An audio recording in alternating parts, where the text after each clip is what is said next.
Hello, hello. Hello. Hello, hello, hello.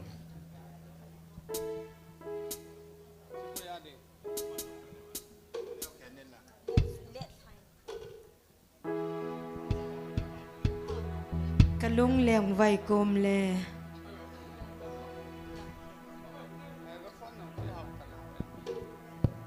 Hello,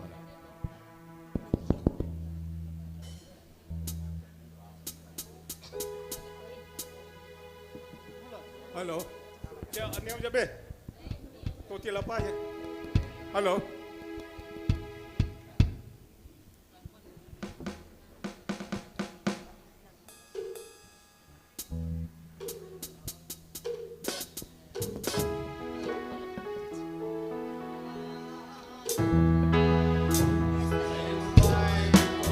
Pagkay hung lengin kalung sunga.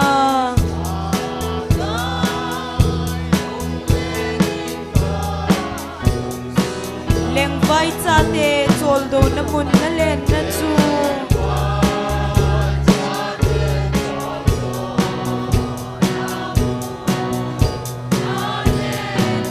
Nei helin a chen.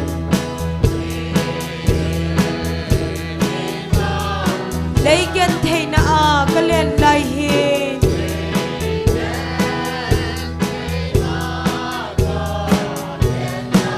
Alo busy thu hi.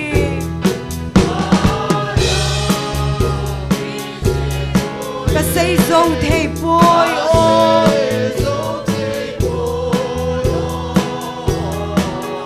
Van silang da gin ngay.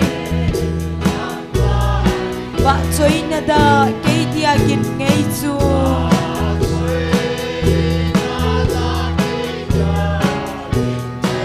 Lấy gen thầy na a hin.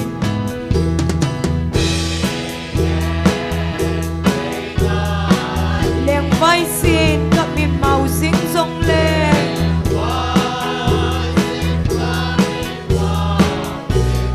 Thì na nuôi gal ka kay phat le lung sen ka pa.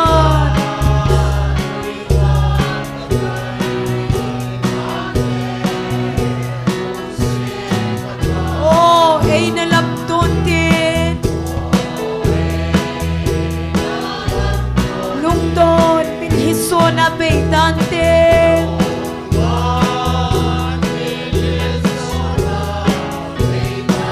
Hello, busy to he. Amen. Say so hey boy oh. Van silang da gin ngay. Va choy na da kay dia gin ngay chu.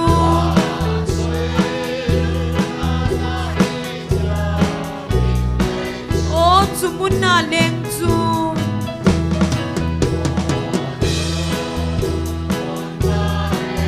Khen na thu him him a say po ve.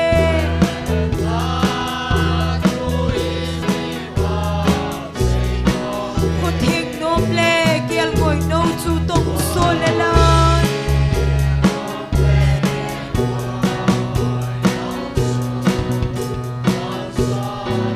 Mi thing le seraphim. Ho to va choy na chim na lâu đi.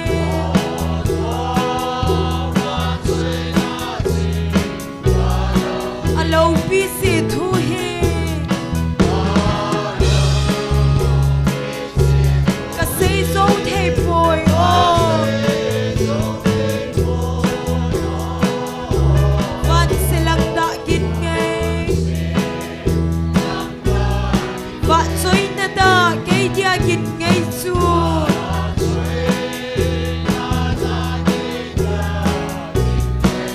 Oh, chumun hun ding chu.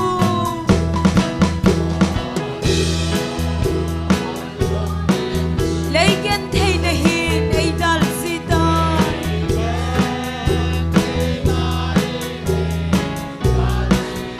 Oh, ka nga lal na kam thieng nom nay mo sa in. Amen.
gen thei na ahin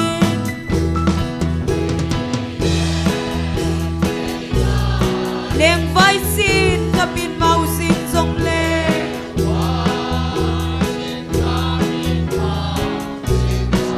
thina lui gal ka kai phat le lung sin ka pa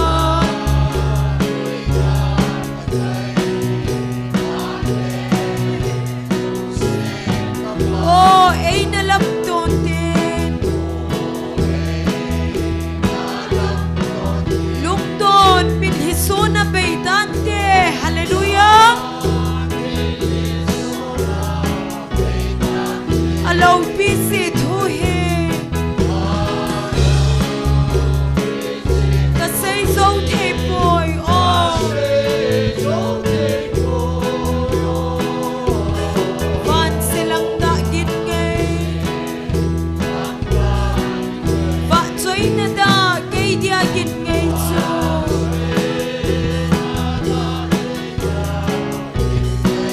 oh chumuna leng chu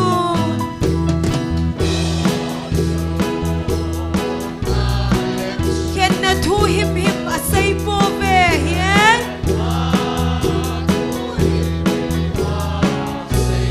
khu theng nom le gel ngoi no chu tung so la la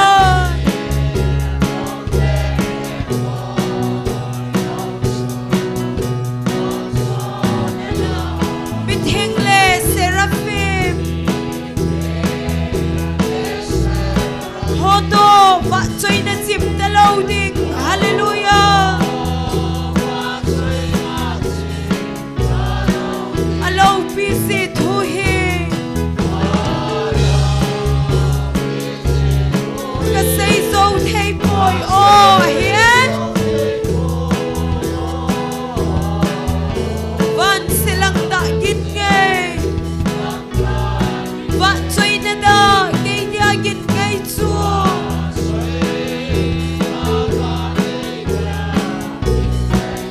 oh chumul hun ding chu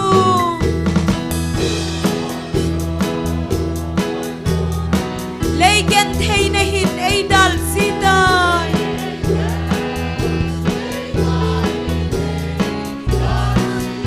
oh ka nga lel na gam thiek nom dei mu sa e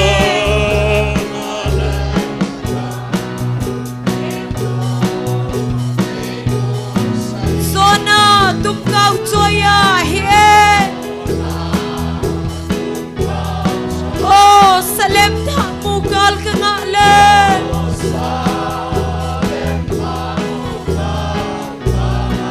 alo pisi thu hi amen ka sei zo thei boy oh van silang da git ngai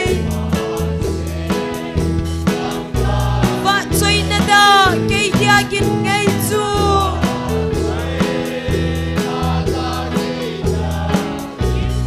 kalung leng vai kum le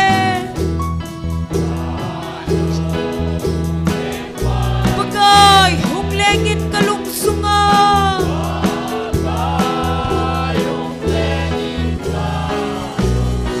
leng vai cha te chol do na mun na len na chu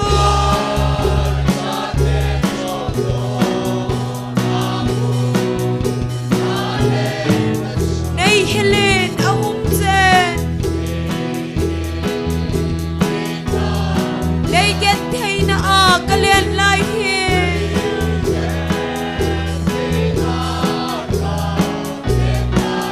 alo pisi thu hi ka sei zo thei boy oh van silang da git ngai va choi na da ke dia git ngai chu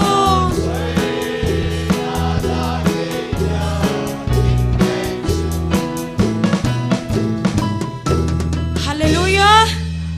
selung lenin ta sanin gal do nun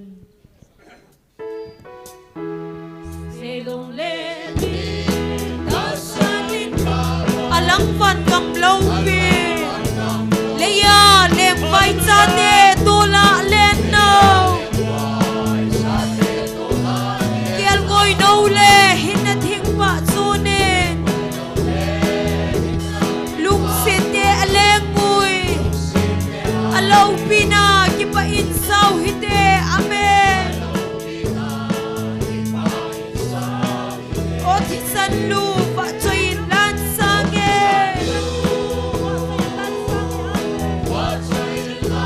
ei lung se na lo pi Calvary al hat na thi san hallelujah pa choi lan oi singe lung gel singin kahin gal don singoi kipana anai ta lung se pa thi san zala kipana ivang phave pathin chai hiu hi amen Christian ai min bona kipana kim chu anato hi o thi san lu ba choi lan sange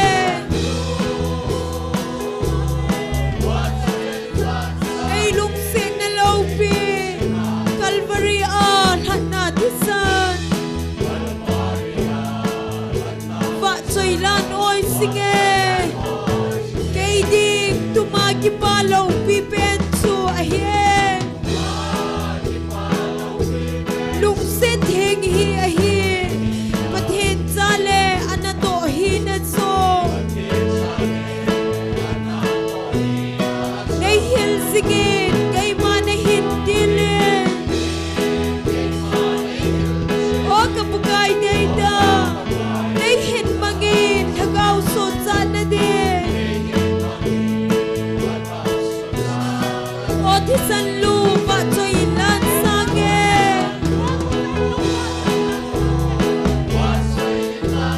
ei lung se na lo pi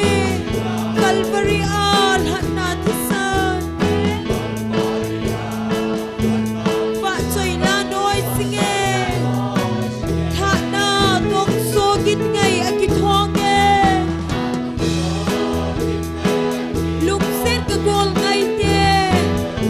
han lai poi na ngai da min dau te lung gel singon pakai lam sang singon on so pigol dai te ile now nei set hep na ha ne amen o thi san lu pa choi lan sange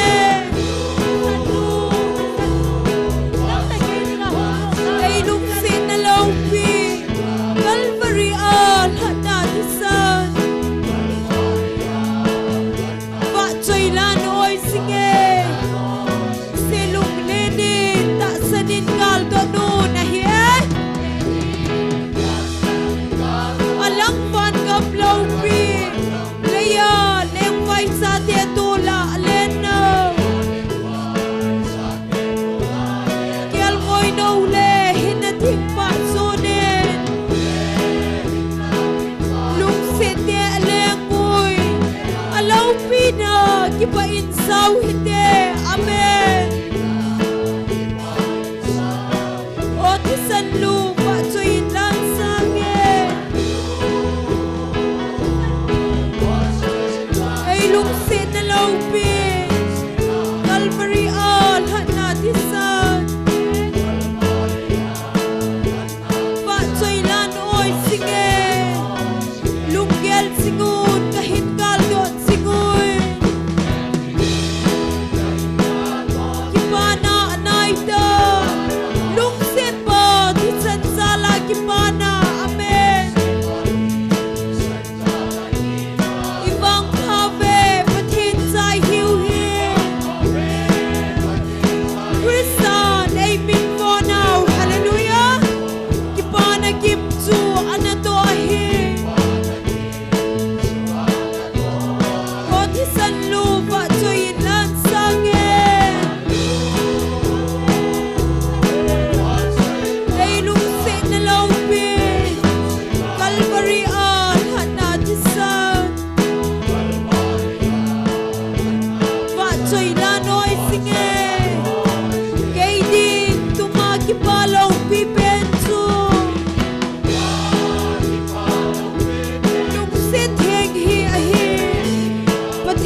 vin ding khom hi te chung van gama ka in got sa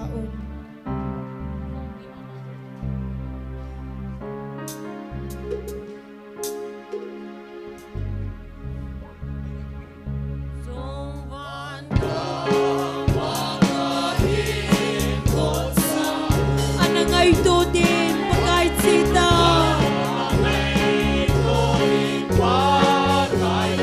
hadam na gamno matsun hadam sa lungsit ito loy khoma va choy la sa sing tingin kumasod ngaylong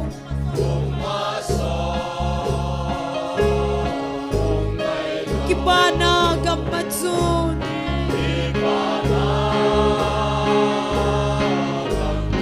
kimget hey talong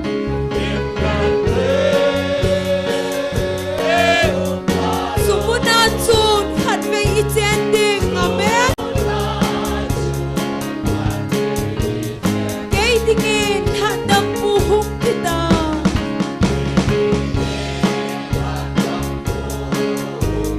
kalhagaw hudo na ding siin amen setim na lay sinahin senago na peldo din van kapnom hoy ta at sen sing tingin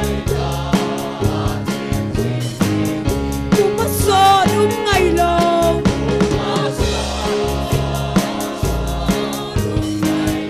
kipana gamatsun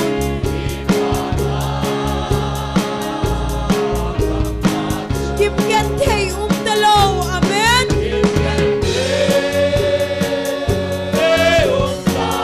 sumunatsun hadve itending hallelujah padam pi se zimding kopaga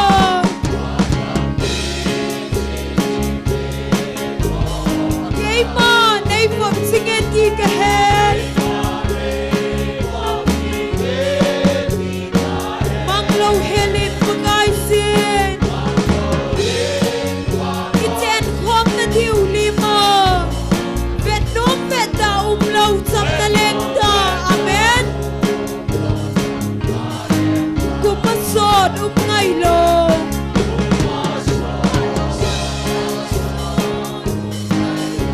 kipana gamatsun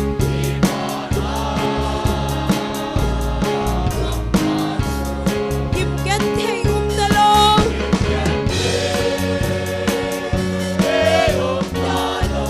sumunatsun hadve itending sungam nom sana kopian sun hilon heso gen hey talaw amen kipana la sa singgen solenan peiso ta din nunong singding chung kami nomatsun amen kumasod ngaylong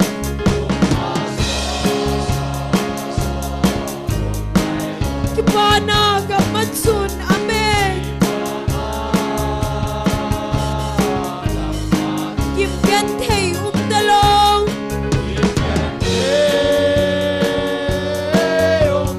sumunatsun hadve itending sungvan gama ka ingot sa hallelujah anangay tudi pagay sita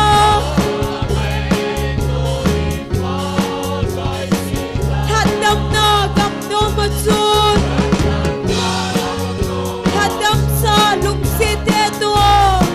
loy khoma pa choy la sa singdingen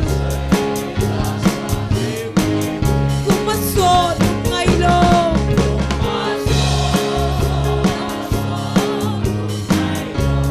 kipana gamatsun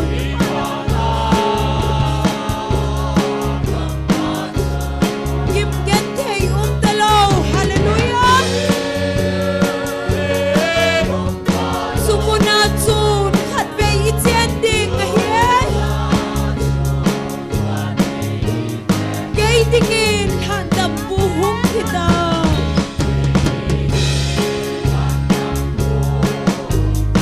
Kalagaw hudo na dingsi.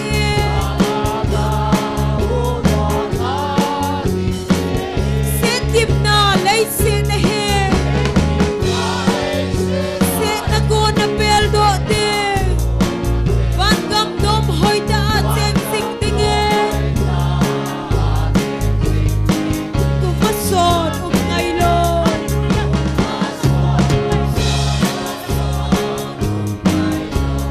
Ipana kamatson.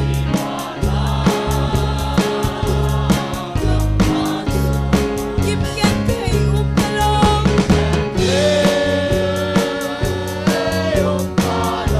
Sumunadsun at kay itsente. Hatang pizze singding mo pagka.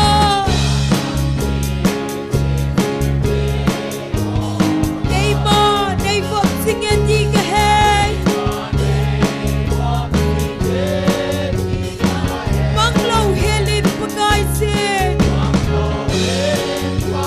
Itsen kong na diw lima. Vet nom vet da umlaw sam na lengda. Kumasod ang ngaylong wahin. Ipana kabatsong.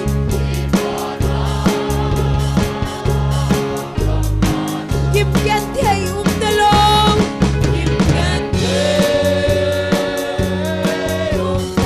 Sumunadsun at may itsende.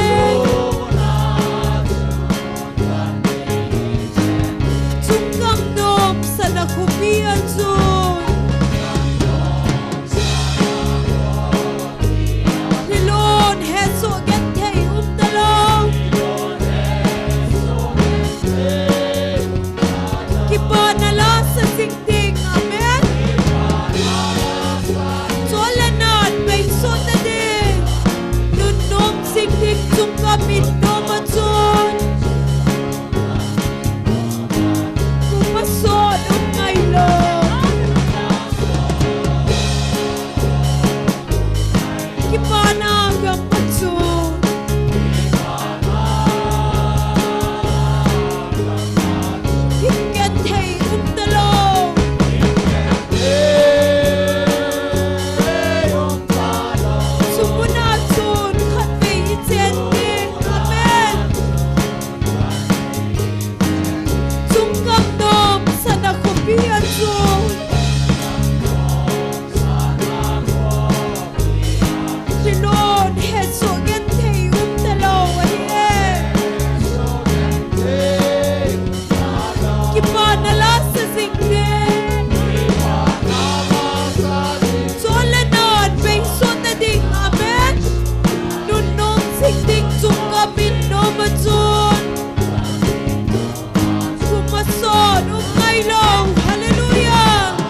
ding ding opaga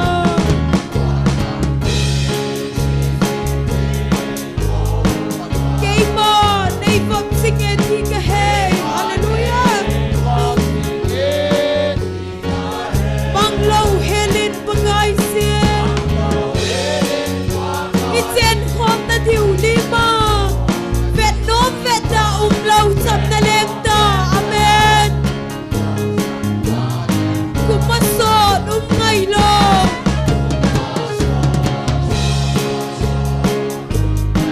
Kimana gamatsun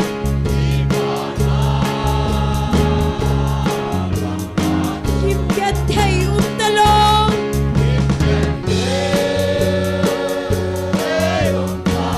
Sumuna chun khat ve iten ding amen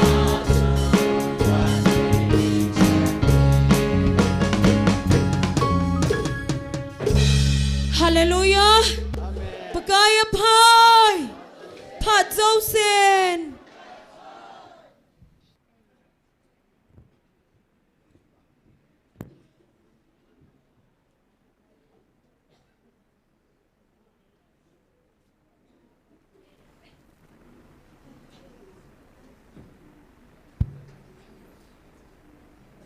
Pathian damna phat pha phan hoi pikit win tu ni zong hagau mei ti ho ti ko ki thedinga phat phai piwa awa chela ti ho jang ke pata thanom ta kam bem be mai sa sa zalwin hitabang phat pha phan hoi piu pa pathin hi jena ma sapen penin ama thangwa nai piwin he pathian hagau thing thu phun mun khanin simdeng ke te mun khat mun ni ahin tu nin nang ho mi ham pha na hiwe nang hon ta sa phat chom na le pap sit na chun chule kilo sit na hi chi ho zo chu na koil hawin thagaw wa ke ma ang sung na hin ki belowa ta sa phat chom na sangin thagaw wa hu hing na le phat theina chu na kiran zo jiwin ke man thagaw wa phat theina aton so na na chungu wa ke man ka koya hi chi ba na ta sa zong Keiman phat theina kalon le sa ka zuiding na hiwe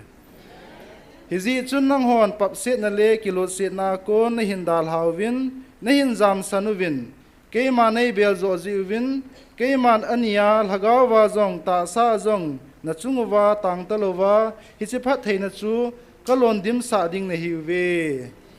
thu akam cheng ti hoi sim do na ti ho zo siu pathin bon sa wa jin phat thei bu piu han Tuni hikiman chana dingo program simha ne nengi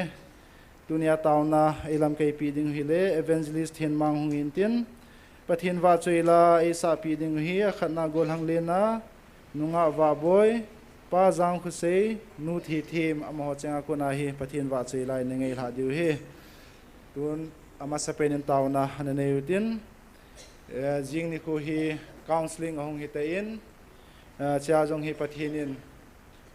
Jing ni ko counseling ho jong buinam lo hi la ki tu ke chai mu sat heina ding win tauna na committee chu ke lel hagawa hu hing na nei nai lo ki he chi nai lo ho jong mi tam ta pathinin in sol pi wa jing ni ko hi hagaw mang thai hu do na ni ko hi theina ding in pathin ko ma tauna na committee chu ke le ni na hin inam sungwa tu chana pathin hagaw thing thu pon ta san theinai lo ho hin ta san theina ding hi in chu ke le ta san ho zo si jong thu ha ta lungning ta panila zo jing theina dingwin tauna khat la khat anaki taw kop tu ti ti ta chun hin tin athum na hin ke pa thu seina tu ni chan ge pathinin damnai piwa ta sal hagaw ei ven biduwa gale tolum jong le ke pa ta thanom ta ei koi ho hi pathin phat thei chan naw hi jin pathin ko ma ke pa thu seina na ne yutin hi cheng si ding chun taw na ne yutin taw chei ni hi ke man hi nei ta nge tu ni bon sawin na taw taw hi ti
ก็คิดว่าเวปะนัดจานในลูในลุงสินนังมาในจันจาลวานางสุงคิดว่าทุกเกษตรที่เขาหิน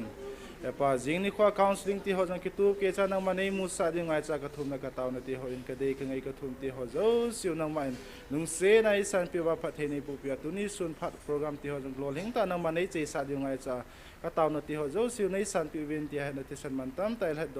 น่าจะจิสุนมินักของตาวของเวอาเมนตุนโปรแกรมบานนัดสาลุยตินประเทศวัดสุยลาเอสาปีดิ้งมาสเปนาโกลหังเลียนนะอามันหินสาปีมาสเปนวินตินอามันหินสาโจโจเลหินจอมดิ้งินนุงะวะบอยปาจังขุเซนูทีทีมอามาหัวเจงชาวบ้านบ้านองคิลาดิ้งินอามาหัวผัดเข็นปี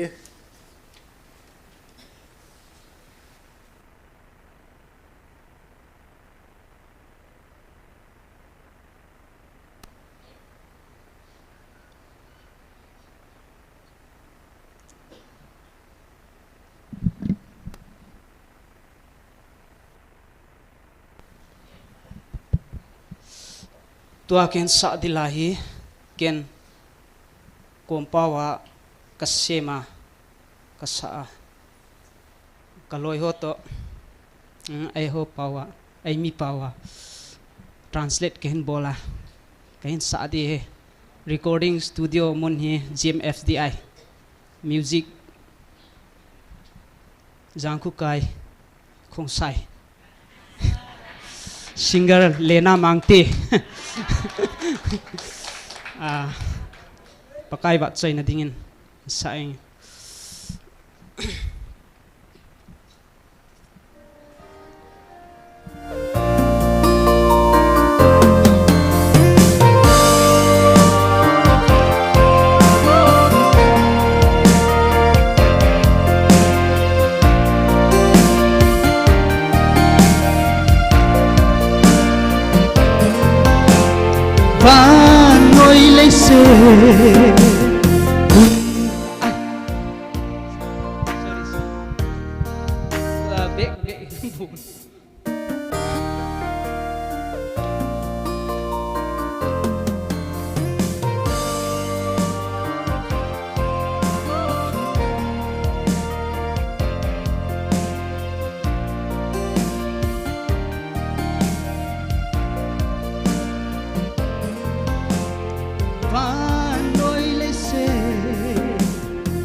nay quay yên lặng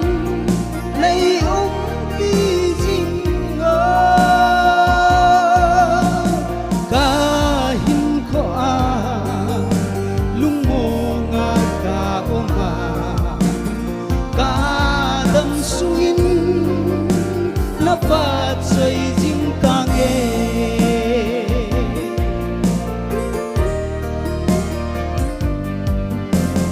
tu lại phát hi u lên nào lệ hung lên sang rồng kỳ ngài lu cầm ta lâu kỳ tu kỳ thana rồng số cầm tay mi hem lung ke thil pha rồng ta lâu ô lên Giêsu na la lim mơ ra xuân nay quay yên lặng nay ôm đi dinh ka hin khoa lung mô nga ka oma ka đâm sungin na phát rơi dinh ta nghe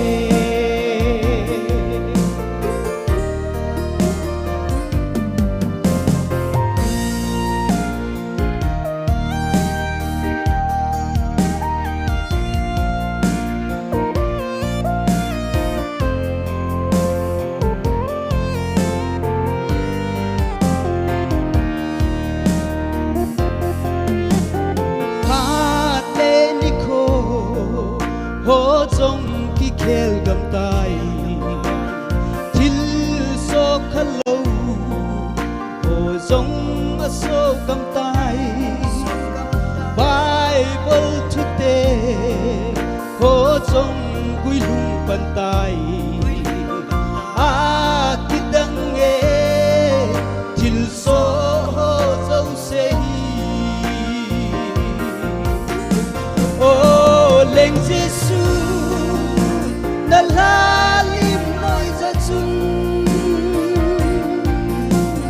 nay quay yên lặng nay ôm đi dinh ka hin khoa lung mô nga ka oma ka đâm sungin na phát rơi dinh ta nghe ô lên Giêsu na la lim nói ra chung nay quay yên lặng nay ôm đi dinh ka hin khoa lung mô nga ka oma ka đâm sungin na phát rơi dinh ta nghe ka đâm sungin na phát rơi dinh ta nghe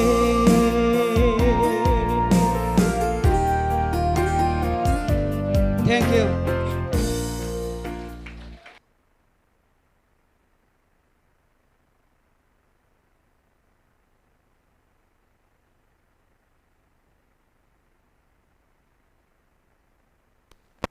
Hello, pakai vợ cho anh đi nghe mình ngay bên dưới số thì là xuân sang.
chung nung bất thi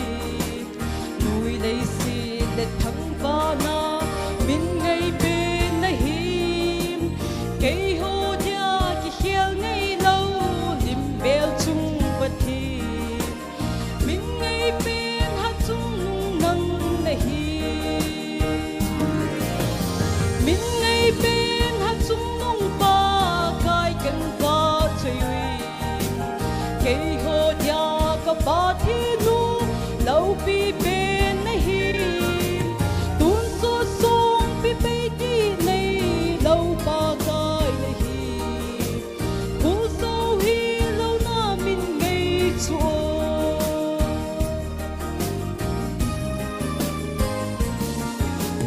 đầm lâu lệ bi thi hồ sông đầm sa thấy này hiểm mù kiêu hồ tiếng a LHINNA bi thấy ba này hiểm isa kai na bol thấy isa kai này hiểm lâu bi bên hát chung nung ba cho you min ngay bên hát chung nung ba kai cần ba cho you cây hồ dia có ba thi nu lâu bi bên này hiểm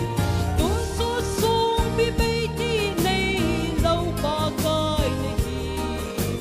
khu sâu hi lâu na min ngay chua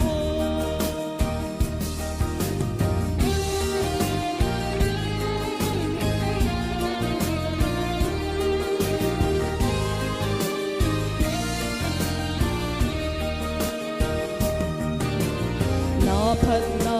ahung lam si na mi te adi ni tin a ka ngai chal ho abc pathin chang na ai dan ha ngai lâu ai thon pi nei hi mei ngai du tam ngai ngai du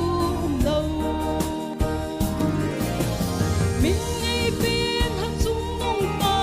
kai cần ba chơi cây hồ dia có ba thi nu lâu bi bên này hiểm tuôn số sông bi bay đi này lâu ba cái này hiểm khu sâu hi lâu na min ngay chua min ngay bên hát chung nung ba cái cần ba chơi cây hồ dia có ba thi nu lâu bi bên này hiểm tuôn số sông bi bay đi này lâu ba cái này hiểm khu sâu hi lâu na min ngay chua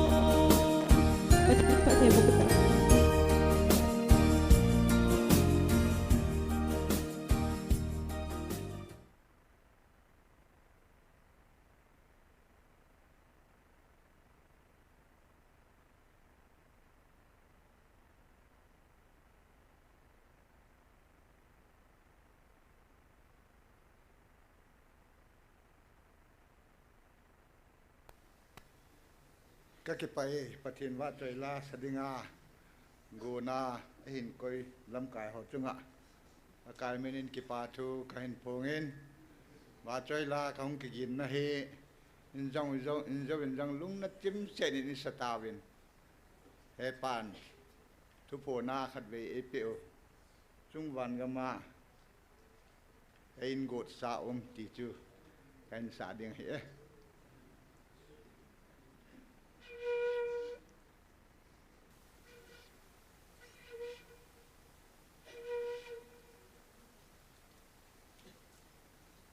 Miguel Tim bilang na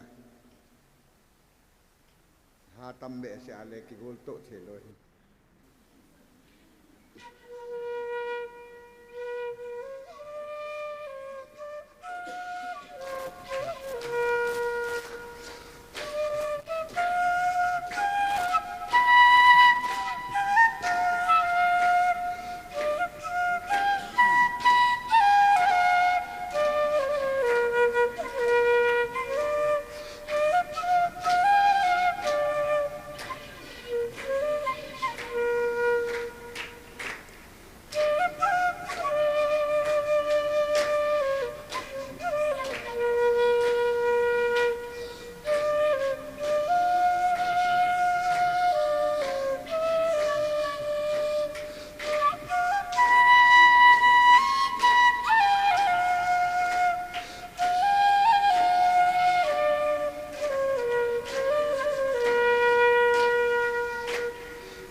đi vợ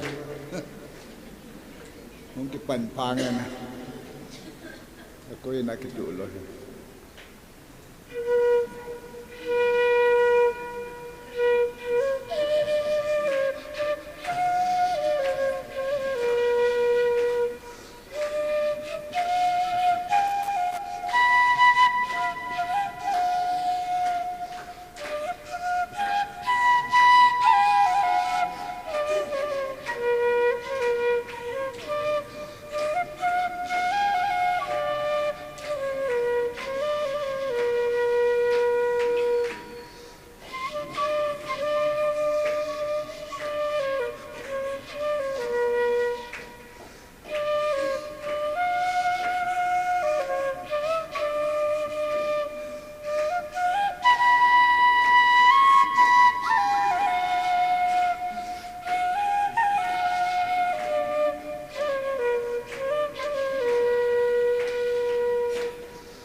phải phát triển Phật đi bộ Việt Tàu hơn.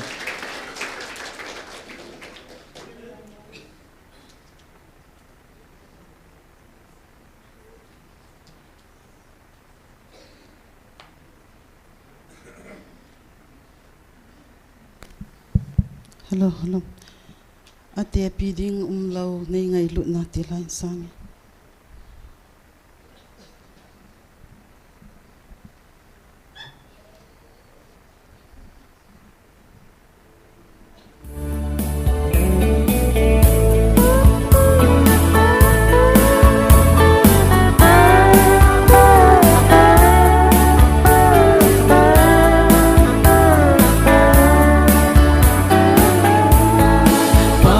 chuna thing na lo na phuna ngai lai ki khen na gam ka hin ko i bakai ni ngai lut na ngai pui dan ho ka gyal kom le lâu pi ka sa hi bang lo ma ngai luôn ka chan thei na chọn se thiên ding ka sa ai tha tam pu long lo ngai luôn ngai chan bakai Giêsu ate pi ding lâu ngày ngày lút na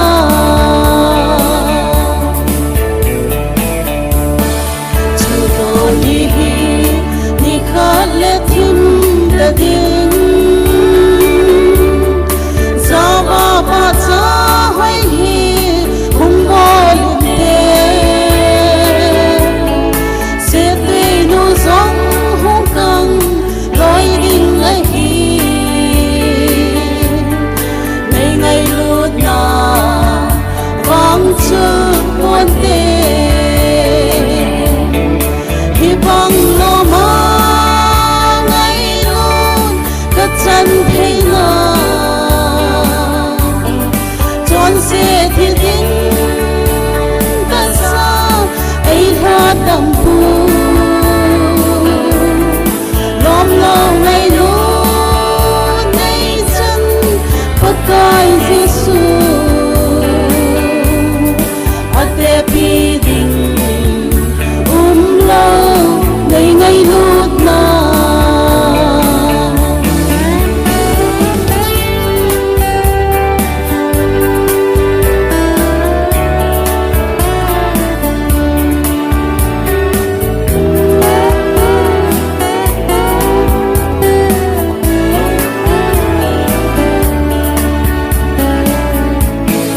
bakai na cha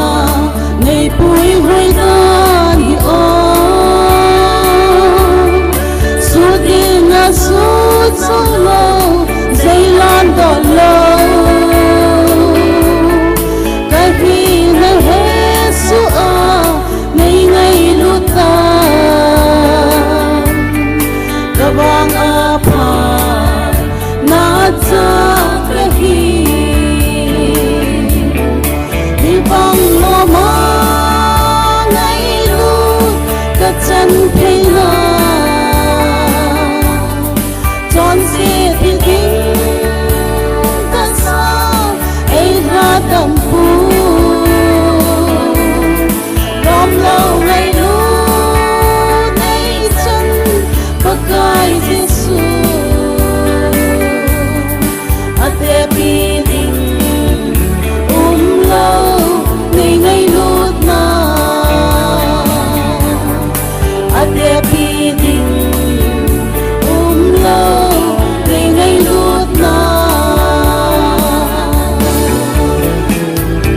ate nin ka thei po pi tao ha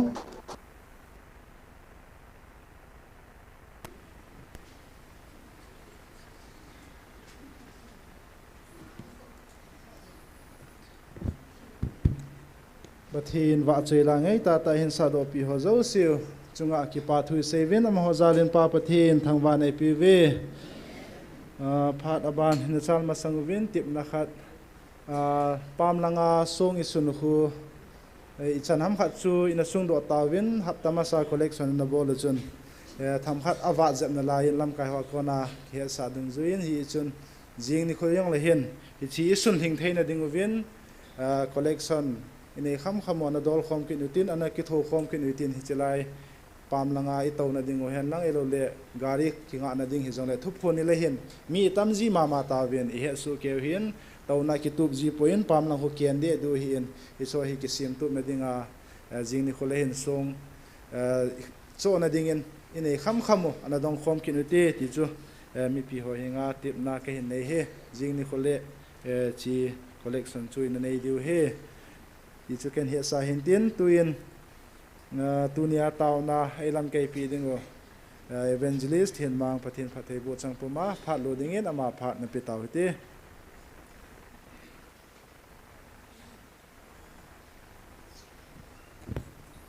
Hallelujah. Pakai pathinin elung senovin. Kayong elung senin ho jo sia na lung sevin. Avel velin pau pathinin thang ba we. Tuni kiman cha ding wahin ni ve itaw di wahin masan pathin thuma ma kitil khona na neutin second ani chanda jong nikiloi khom kinutin phat masapenin Bible chang simda ingkate amos Ezra zo an siming katin Ezra bungit na he siming chang somni lakat somni lani hintin echi kasim jo tiang le bon chawa thulu khat inei diu kanomin siminge ahaba badung ngachun keiman an ngolding ka somin hita chu ke hon kapathinu ang sunga ki ngai toma ki ngai tom na kanei theina di kanei thejuwa ke ho jong ka cha teu jong chule kathil keu zo seu jong ka cha te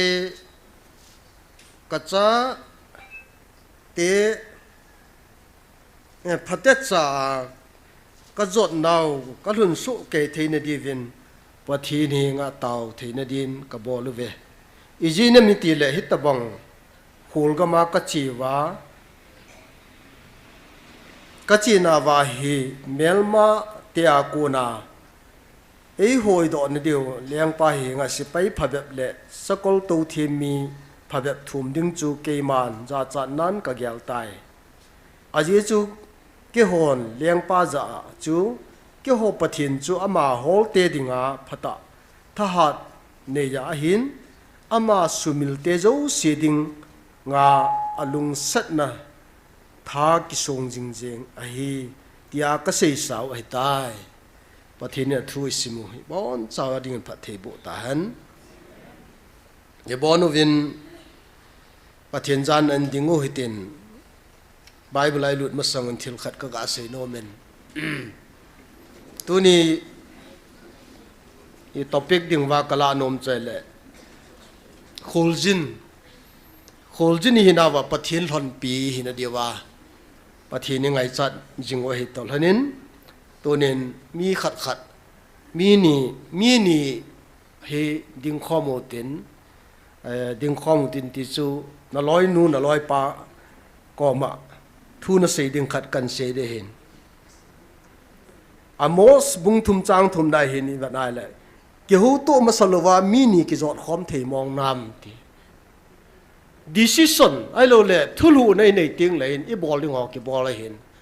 mi ni chun lam zo ting jong le alam zo ding chu ke hu to masalowa ki hon khom thei lo e dis amos team ga ban se tu ni ni chalai mu na pathinin ei ko naw pathinin ei vil naw awoi zata vin chu ting le athu tip jong he ta vin ai hallelujah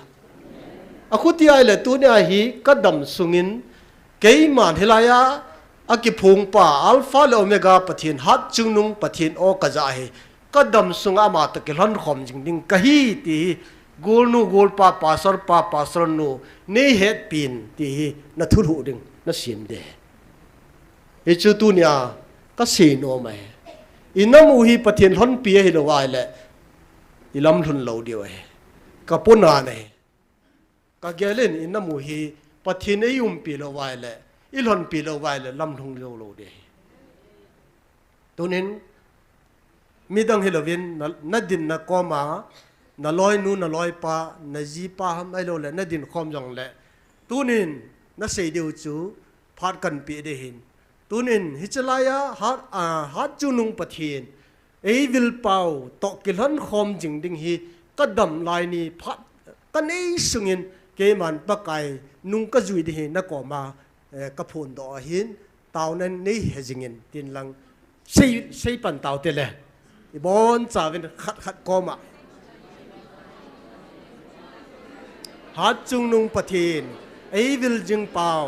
ama to kalon khom jing ding hi ama dal hapung kate ama kadam sunga hi cha kanu si lo de he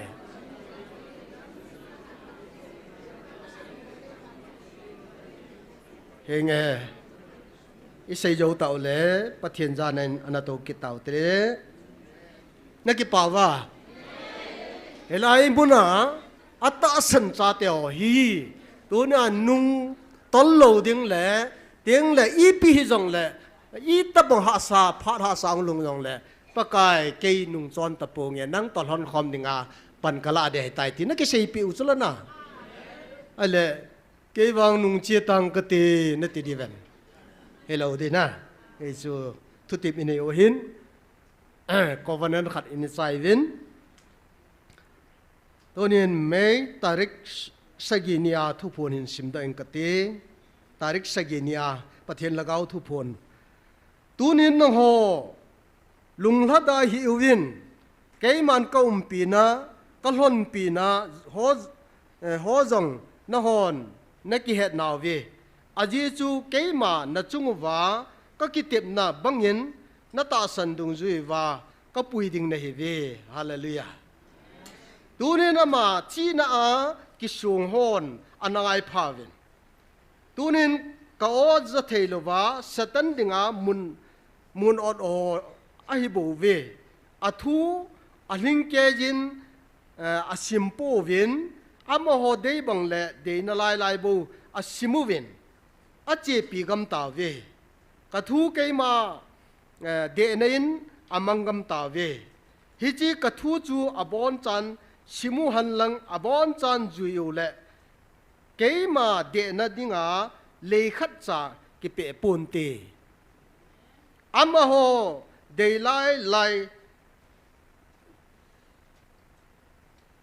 lai za ama ho lungel le ama ho het na in ke ma e de ta ve hi chu ho khu mi ham se he ve ahin na ho wang mi ham pha na he ve ka o na za wa hi chi ke ma a ko na hin na tui don kha zo se mi ham pha na ta ve hallelujah i wang phamong mong ve na pathin oi za vin pathin ei vil nau he vin tiếng là màn hạ cang lo wa ama pui na no ya i chanu i chiu hi akidang be sen na mi izani ni tabang seijong le i het now le imu til mu hovin hi chun ei pui wa hin ya chu ei pui na pa hi i tu dat po wa le pathinin i chung wa na to ding tam piu me yezun bible kan sim na in tunia ka seinom pen chai le khul jin na hi pakai hon pi na bejen koi ma cha wai lung ding wai kun lol hing ding ampu na he ya chu ezra thiem pu pa hi to nya kan sim na chen babylon na so tan na wa hilaya tu na hi chi thiem pu pa lam kai na jerusalem hong ki le wa chun azot naw mun ho ahung lai ven ahawa wadunga an phau chun aman en ngoling a som tai aji chu ka zot naw gam hi ka thil keu ho ka cha te ho to phat te ta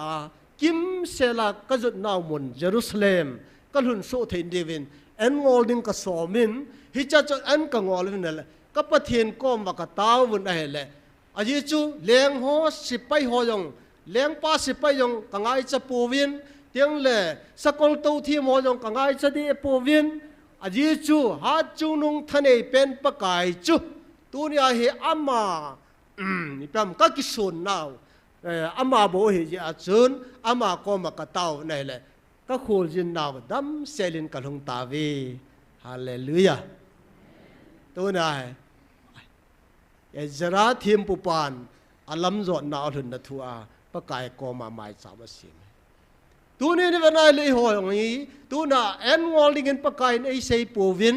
hilaya meiti kong jing vin tin ni se ning taw vin pathin in ei pui jing ven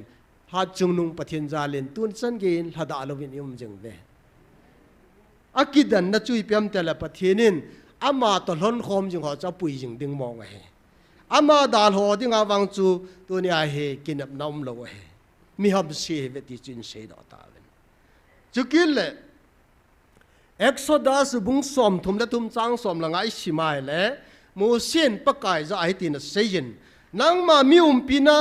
chun ei lon pi lo ding ai le hore mo sang a hin ki ho ka pot ta lo di he ti hallelujah even ale tunin Egypt gama kumjali la som thum lam chu soin om vin ai la pathinin Israel cha te chu pui do adingen mo sen mang chain ai le ahungin ai le cha chun mi pi phun no yin abang tiang le abol khilo tam ta jin pathinin an jeb jevin an sumang jevin kora cha pate hon jong ama do jevin le ka po ke sain cha chun aval lum sa jin mi jani la som nga yang thigam bin ai hita bong chun pathin lung na na so do teung le pathinin mel ma te khun ape do jive he jong le vai pi sagian do win hiti chang ahung win ai le mo se wang hin pakai to kamla kam ki su tu in midang hilo midang bonga aman a hi pon ama hi thiem ngau jong hin mo se hi ya chu pakai ki kam go pia abol di jo se tu chung bonga hi yo ei pui nau bonga hi mo se hi da chu advice na bola hiya cha kam chang ta na ho pia na pui ye pathian thang wa num han lang aje chi ta banga anna pui pa hi aman he chen mong yen mo se hi lam kai mo se hi và nuôi pom pia dengan lam kai ama hi alung neng pentin record na me nei ahin la ama ki sanjong cha mi pi ten asulung hang ve nei hiya cha mi pi ji a chu kanan gam a chan lo he to na yo nam society elo le society jong hi vanai le to ni hin lung han na ding atamin la sin na dia tamin teng le ipiam ikisu mo na di watama tamai to ni ai sei nom pe no chi piam tai le mo se lam kai pi pu hi tunin pathen in alhon pi lo di ngai la pakai hore mo sang hin ke ho pot ta lo di kai ve at the ne lam kai mo sin pakai pi na nang ma lhon pi na ka chan lo di ngai le tunin hore mo la hin pot do da ta ngi ati ngam nei tu nei hon nam ho bung lam kai hian lang sia so hian lang yong le pathin nei nei pi lo wai le tu nei ke hoi ma cha bol ta po winge iti thelo wa he na a kho khat chu ka te na ai wangin mai chang pa cha na loven pu pe se pathinin helai bo ki sun pin ama pin na loven thil dang mo akin pi pon pathin thang wa dam han hallelujah a ye chu tunin mundang danga ako jong le alang khana helai he belin mi khat chan hitinan se nen ho pin bol to gun la bol hin helai mai me taw na ne yin ai lo le lai bo bo mi pi ko men taw na ama chi khal khal ngai pu to ding ki to ding lai khat ve chi jong la phadi ha pha yo sa la ko ki mu ngai pu anti anang to ding to ho le to lo ho le ai pi yong la nang in hello chi ti ba na pa cha thei dam ka ti so ka ke ho na wa chana ama ni pia bolam ti bo hello wa na helai me a chi ti a hello ji a cha si mi hem ke ti he na la sam ji a he til tam pi se khilu ma chu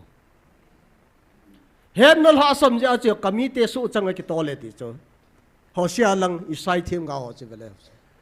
aku dia le tu na het na la sabji a hilai mun dem hi adim do am cho ke wang chun akidem hoi ka don lo ai tai phan ma sa kan sei bang kalim sa ta lo ai va jong ka vet lo mi khat chun an sein la group chom khan chun evangelist pu jong he ana se thim ta bo ve 18 ama se le sei lo a chu ke i ma ka ti lo i ma de yong ka ti lo mi pa cha de yong ka de di lo pya pathini ei pa chat phot le mi dang ei pa chai yong lo kho ka sa lo ka hi na chu hi ring kai isu ka standpoint hi chun tunin so pite ho iti chani chon se soyum na lai deu ham iti chani ki sei set na yum na lai deu ham iti chani chon set bol na elo le thil se bol na I tan na lai deu ham Israel cha te chu Egypt gama kum zali le som thum lang so in mi khut no yam me nei tun jong in namui mi noi sel mi ki chen na iti chan no ngap na la yam na chi gel ngai so hoi ta study bolai na moi even ai le yimut na phadum thelo de su he jong le pathian a ki tiam pa in tu na hi ipya ma sei chui pa tu na i ti chan hi jong le tu na hi kong vil jing de kong vil jing ding ta sa le laga wa tu na hi ke man katun do ding na hi ve ti ja chu kilung mo ngai bo ne he lai ta san lo ho kinap na nei lo ho wang chu heart attack nga yong ding ka ta san ne ai wa gan pathian ni nei vil naw chalai mon na ro men aya che lung mong ye ven pathian to gon na no ya ama to gon ama purpose dung ju ya he ai lol ama provision ai lol ato gon ho tam ta ho hi umai hi ya chu tu nya i hoi lung mo no he i ja se yong le han he lai mo na inamu he i pi yong le tung do ding a ki tiam pa hen atun do tho tho ding a hi ya chu to ne hen lung hada pu te online na hung pang ho chu tiếng le he lai mu na ho i bon cha wa he tu ne ita san po wa le pathinin ei tun do de ti kinep lan lo di ata san lo ho wang chu mi ham si he ve ti in sim do ta ne ya chu pathin lon khom pi pathinum pi pathinin ei vil na hi isu mi lo di he tu na i de sa pe na ai lo le ikidei sa pe noi inam pumpi akhutia le hilai mun a hin pathin ipa ho pi wam ipa sei pi wam ti to na he to de tam ta hi ren doctor sei boy in thu pu no hi chapter by chapter in ai lo le verse by verse in an explain jin an hil jin in short pp bol jin ama hingan sina pathin a pi dung ja chan bol jin pasal thang neo jong lang khana ama hi thu chin alo le pt dam stewardship piam thil khat a changin ai cho memory ang hanen ya cho thil ro si ya man record ama le khabu ta bangai yengen isim no mai le pasal thang neo ko mai sim ji ji de da ke wang chun alang pia ama ni kangan si thin min hi chalai explain ka ha bol pon ama wang chu ke man ka se hi piam tle pathian thu to ki to ai ilam zo di ka de ne pathian thu dung zu ya ilam zo vai pen tha vai ki sem phan vai namu hi pathian nei vil di i pom diu ka no me ne ama ki tep ne hi tu na i jui diu ka no me ne to na ta san lo ai mi ham se he ti banga phar khat ting le akhang ai ta chu wang sin nan an lun dan di ti pathian promise ama ki tep na chu hi akhutia le tu ne ai ho lam kai lin khat ya ni khat bi ni chun ko ki ho pin ka ho bung ho helai na chi au mu ve na ta ka te na sei khil ta chala ka ho bung ho nang ho bung na nei lo pia pathin ho bung pathin kel ngoi bo he tua ipu do ho hi ngo ai bo ve ka ti le NGO da nai bol wa dan ki sem thu wa cha ki ga na ka ho bung chu nang ke hi pathin ho bung ka hen pathin ho in ka hen pathin cha ka hen pathinin akel ngoi ati chu ke ka hen hi chu a ho bung chu di ta chu ke ma kai bo ven na hon ho bung na nei po ve ka ti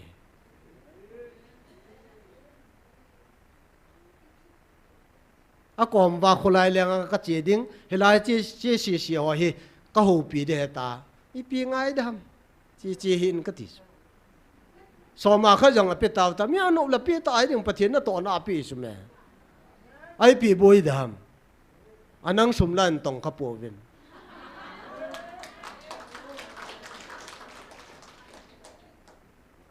alai dunga in ki so le i gari ki cho no jong an ging mo vin ai le ya chu a jo na chu kin hi ta ka se hin ami na cho pe bo ve ai lom le pe ha pathin na to na tong a thing lo umin te thi a thing lo accept bowling ka no mat a ho bu a yo ka ni man ho na kila o he ka thi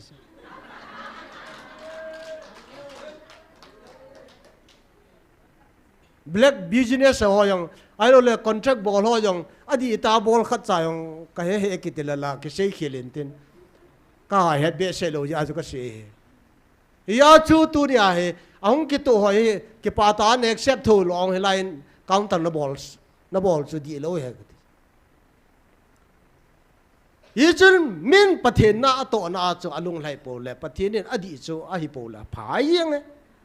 ya chu na boi pi ve ka ti chu ai lai thu se ding yong kai hon pun thil khana chu ka ga ho pi ai la ma nan pat do ai a chu ka kyo ho nga ta te ta san thu ai yen atin anang nan pat do chu la ki sei lo a ka tia ka nga ho nei ta hi chun tu nin so pi te pathen hon pi u nam inamu hi pathen na hon pi naw nge hungu vin ti la ki nom lo satan nei hon pi pi jeng u na hi chu itu muham tu na itu mu hi adi lo ai inam pum pin pathen hi ikilon pi nga yin ama mium pi na chun eum pi lo wai le po dong po da tang e ti ta tao he no hoi ma cha i ma chang bol ta po nge ai lo li demand jong bol da ta we pakai tu ni hin hilai mun abo ne yu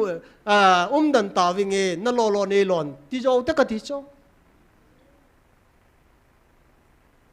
gelena joint prayer fellowship ka tao ve ne le popular government ki sim do hi wana ko na phathei bu ung hla da ne a seven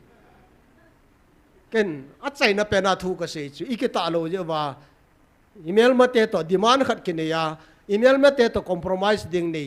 dei chu tu nai mi kita lo na mi ve ka ti so a bo se jo ke nu ai ken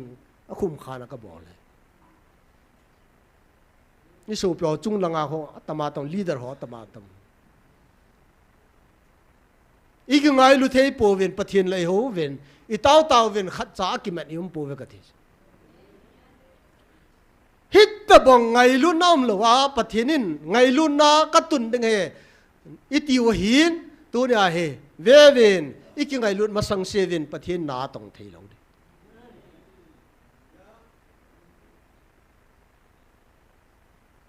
hi chu ka se so pi te ho iza ka hi jong le tu nya ei lon pi thei diu pathian ha chung nung chu I bel ti ngol le lo len ne ma zo si hungum de nga hen tu nya he amma ne yum pi lo wa le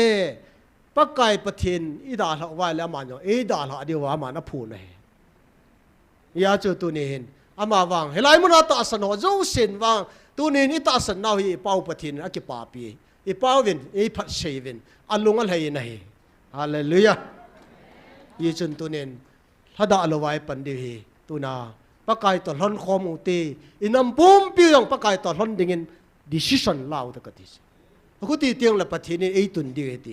ki chen ta he na bana tu na phat chom cha til khona kan ni hin tin pathinin phat thei bo pi han lang taw na ne u tin tu hin taw nei ni na ding wa hin khana pathin to ki lon khom nam hi the ni ding taw te inam pum pi ding in na pakai to lon khom hi the ni ding taw te awara pathen lagau thing in ei vil now do dal ho jo se akishi ni ding taw te ka ti a bol khelo lagau thing a tai tom je ven na ki shi na nei the ni phat ki le ka in pathen ko ma taw pi u ten athum na ata san lo ho hi za la pathenin hilai mun ke hula mun tina ata san the ni ga e na gon je ven pathen thang wa ten yo khalakhat ki taw pi utin ha ta pan the I pan then di ven to ni hin pathin hat chu nung ei vil pau ko ma taw tin taw na ne yo hitin a chai na ke man hin nei tang ka te bon chan taw taw te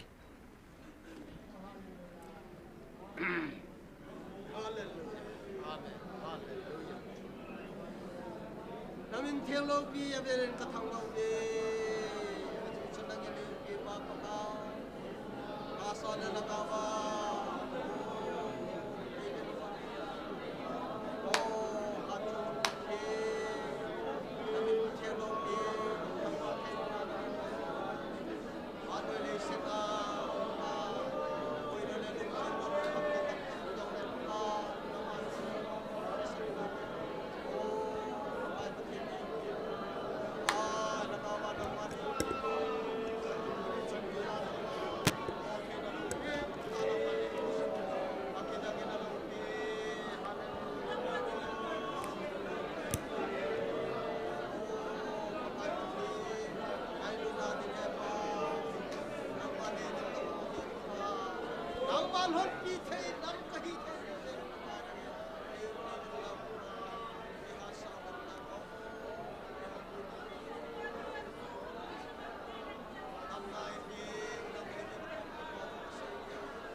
Hepa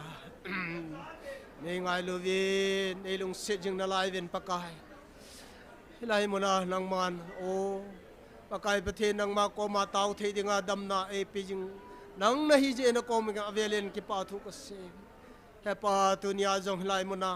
o ngai chan ho thum khom thei dinga hilai mona pakai pathen ki loi khom thei anang nei koi hi alo pi besen pa nang ka thang ba vin he hepa lung set tan nang man ka tau naw he lol hing ta nang man hepa aga kamu the ni wa phathe bu ding in Nazareth Jesu minin ka tau nahi amen hallelujah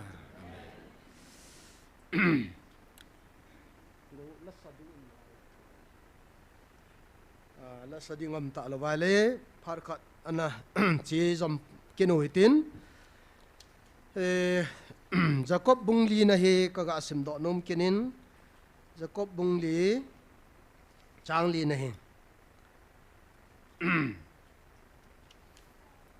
khat ve ni tau vai le chai de wahin chalai thu hi chomcha na ki til khau kin hotin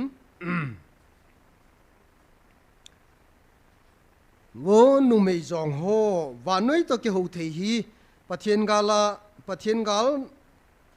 na hi hello na hi vem hi a chu ko hi le và nói to cái hậu thế chu pathian gala cái xiêm mà hi pathianin phat thế bộ bị ta hơn và nói to cái hậu thế và nói to compromise bol thế thì hi in sim đâu vậy nè tu lại Christian họ tu lại pathian yêu nào vậy hen cái đất mò ta khát chú in saying cái tên tu lại thiếu số giống lại hen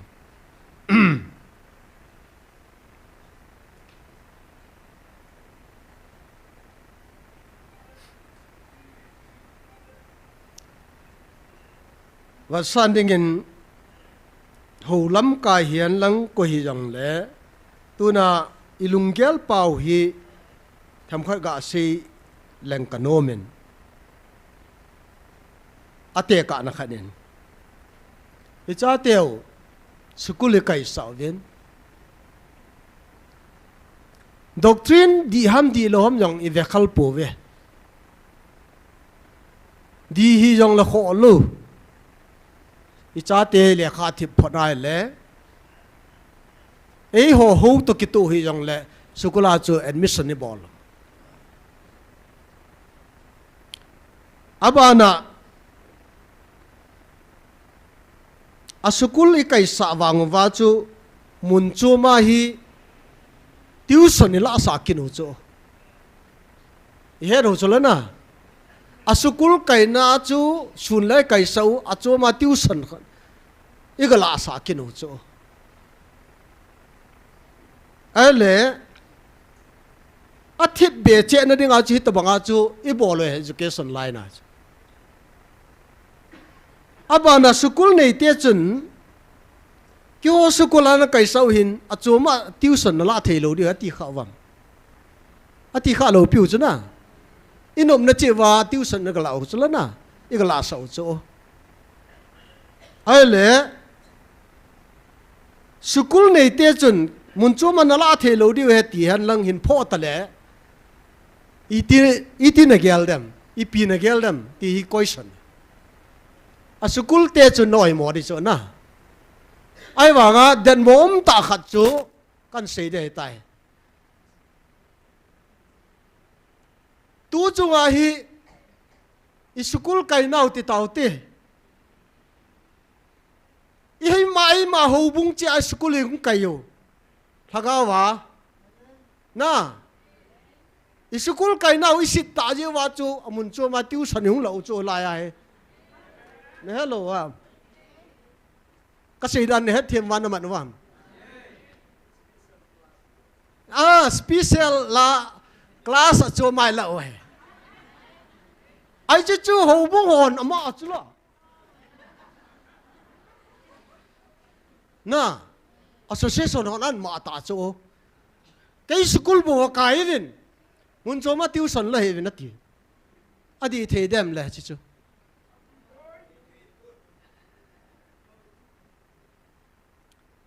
I pi jong le ke ho sung bo wa le kha simu velang ke ho sukul bo wa kai ven lang mundang mo nga na la lo di ti to ki tu su di thelo mo he real education nei lo chun iti le kha chapang ho hil la ham laka lo na chu iti laka en kin de ham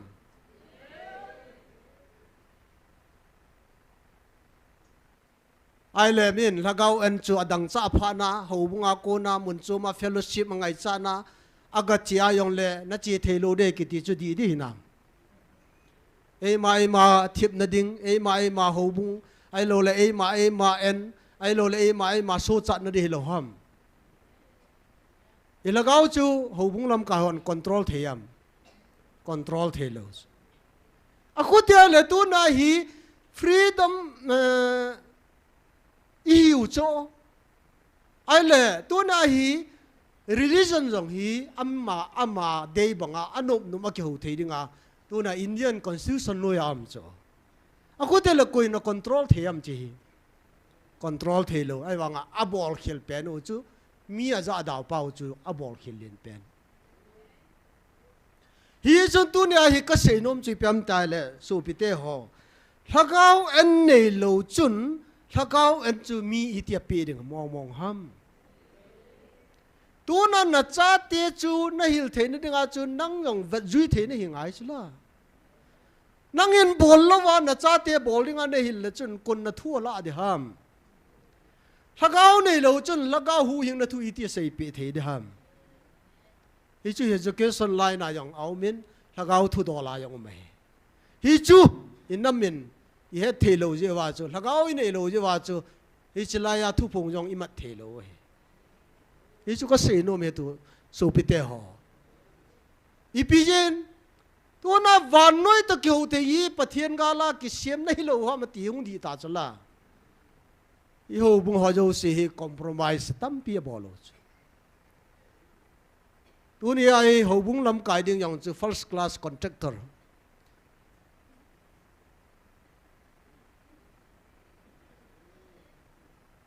ho bung election among amai jong le sum nei papa candidate na chu adina la kai jing compromise sum gu ni hat pen pen chu leadership in tu jing la ta compromise wa noi ta keu the lo i chu chu ho bung di ta chu hi the lo ho bung cho thieng i ding in pathianin alan do a cho do athisana alat do sa chu a thieng ni nga ko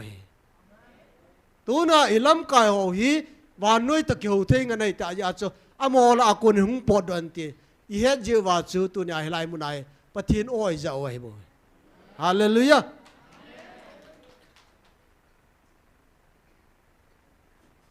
gazetted officer khat chu mo a mai lo chu hu bu ngai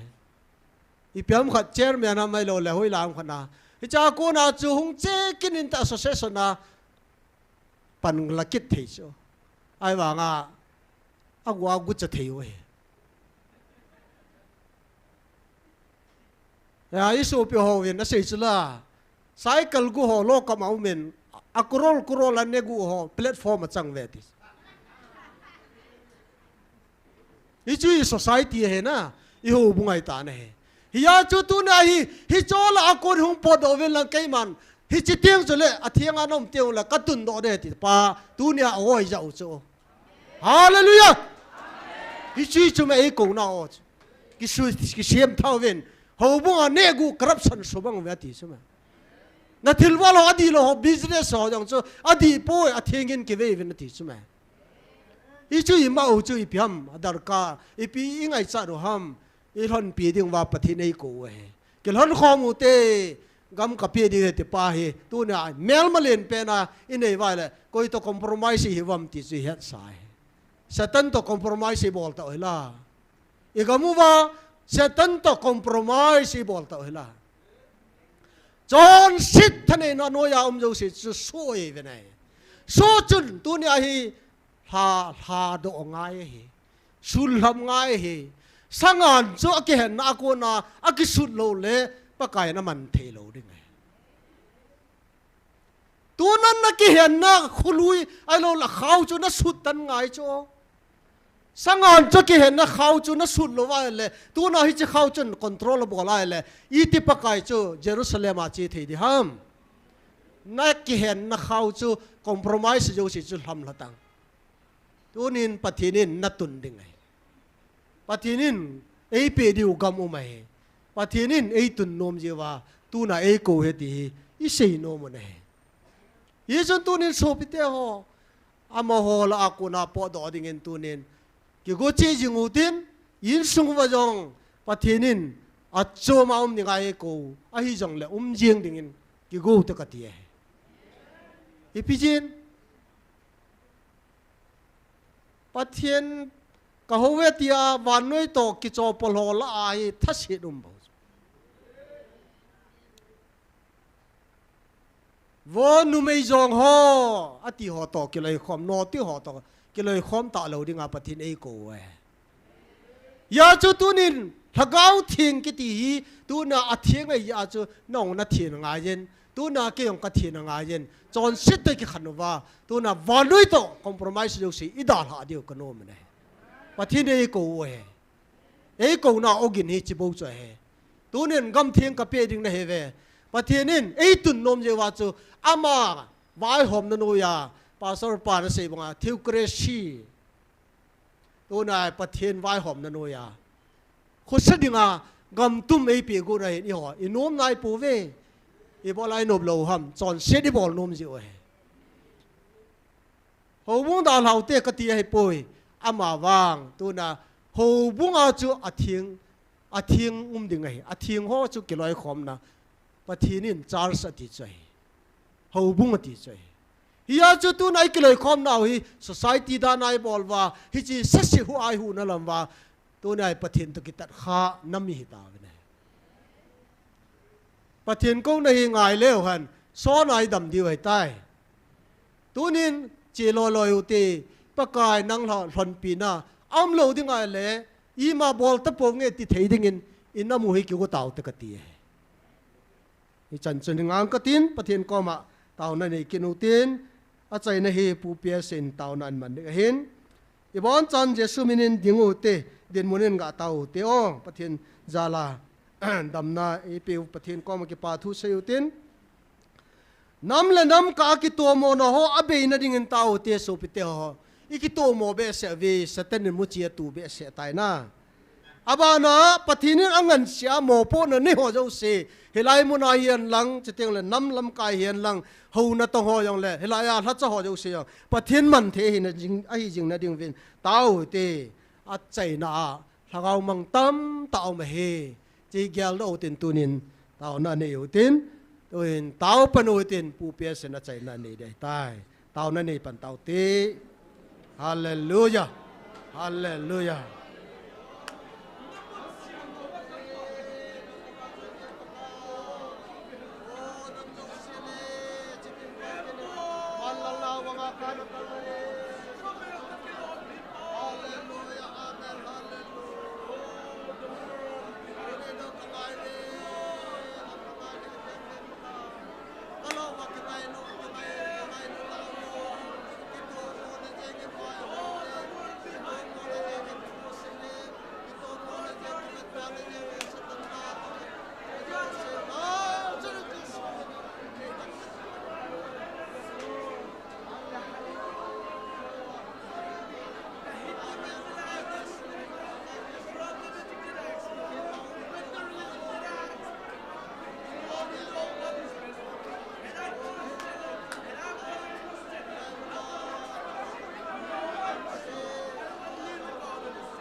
pichung nung hepap thien lal to na sang pe na tua sirfim te na va choi a thing Gabriel na din pichung kapati tu di pa pa nangan na sa te nang mabin hoi ma sa ka chen hom po be pa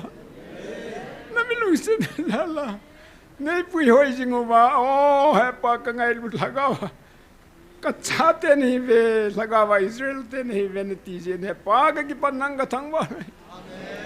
nam neo pen la sam pen ka hi ve tu jeng in jong hepa langa o tang khul ho me le ho ai lu le jileng rong la hon tu da bong jun sa ding ni gong lip jeng o ben hi ko man na melung sen nang sunga ka tau nau zal ai he pa mo ki pan do thei lo ai hin nang ka thang he pa so so nang ma melung sen dai je he pa gal ki pati la pa na he pa na lung sen na zala gal zon ring ka pe na nam mi te na nga ko na ki sung lumun na ni di ve wan noi zong kidangan sa na ti ai wang tu ni chan ge ne pa tu chan ge chi mam do the hi lai yen aje chu ho lam ka ho sa ho nam lam ka ho tam ta hi ni ko ma nalung sen na muna nang man hen bel hi lai ve ni chi ya hi aga so tam ta ka mu di ho hi ka mu the lu la ve ti ong ka he ven hi je chun he pa tu ni chan ge na ta san the lu lai ho hi nang ma en nang ma man alung sung wa thu na se ya nan pu ya e pa na thu azang na se na long chuno ka za ka he ne hi alung ki si a ta san ho za la na tin e nge lung ki si a hung diu cho hi in ka nga la lu na hi aji zo ma ho thagau bo hi lu lai jin ta sa bo hi ta bong in chon se na jong le ngai da ma thu ma mi lo nga na nga hung yo si na ngai dam the na hi ye chun tu ni doile kau zo tamin thila zo hanin e da bunga lep chat ve am ho zo sina man hin sut lamin lang nalung sin zala nang ma nganin puilut video ka taw nei mo si la mi pi de jong chun nang ma be da kal so no bo je se de pa pad ka jong chun Gabriel pak patien na suno ve som khan na vil lo di het ti chun o pakai pathen ni vil lo di ai le kai nei la jengan kai nei la jengan ti kan taw nei Gabriel lang sunga Gabriel kamanan pundo sa nei tunin jong he pa kanam mi de nang man nei pui lo di ai le kai nei la jengin pakai nang ma be noi ma cha ka chi no po na pan nang ma kam chang ho ki agine ma ki ngaya thano ma nang ma bel singa mi pi za noi ung ki khom kai bong he pa tu ne ko mong ki khom te se nu nau chapang ho han aniau pen he pa ma ho zo seong pa te ban ti la jing ning ka taw nei online na hung ve ho zo se zo nei til ko bi jing wet lang na phandal na lo bi na ngai lun na hi nang ma na ta san thelu lai hon he thi mi jong le keon wang ka heaven ka ki pa ve pa wan noi nam hi zan la ke hon nam pe tai ba nei lu se ta sa ka len Israel te sang a jong ka ngai lu zo nei ve nei tv agi dang be sen ka ki pa ve pa na phan na nei pu hoi jing lang na ta san ki be jing han la na lo pi nei na cha ten ka mu so ba he pa nang ma mi lung sin za za hi kanamu nei tun pi wa na se banga chu kingai lu ta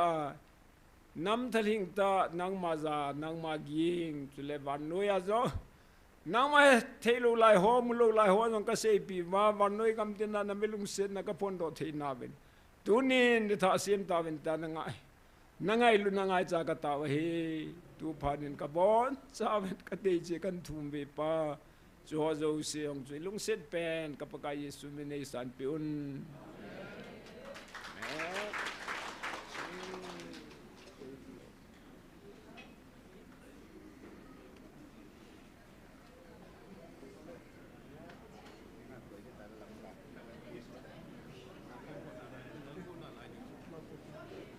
Hello. Jing le tuna pathen la sa ho pasar ho maman. Lam kai ke diu he. Ni. Tuna wang cha hung ge je bu na. Khong vo pan yong khong vo hin lap ta lo. Pasar sei boy le pasar ngam nu nien jong laki pat jo lang pe hong na anung lang pe ding na ka ko la na. Jing wang le na ge tau yong le minute som advance in hung te yun ka ti he. Long seten sa cha ho tu na le lam kai pan chu no mu chla na. Online na hin veon nong kidang sa diu he. Ai ti ja chu I ma jo sa lam kai ki ti chu la cha ho hi di hin. Tu na la cha ne lam kai yo. Thanom ta lam kai pi jo na chung wa ki pa thui se yun. La tro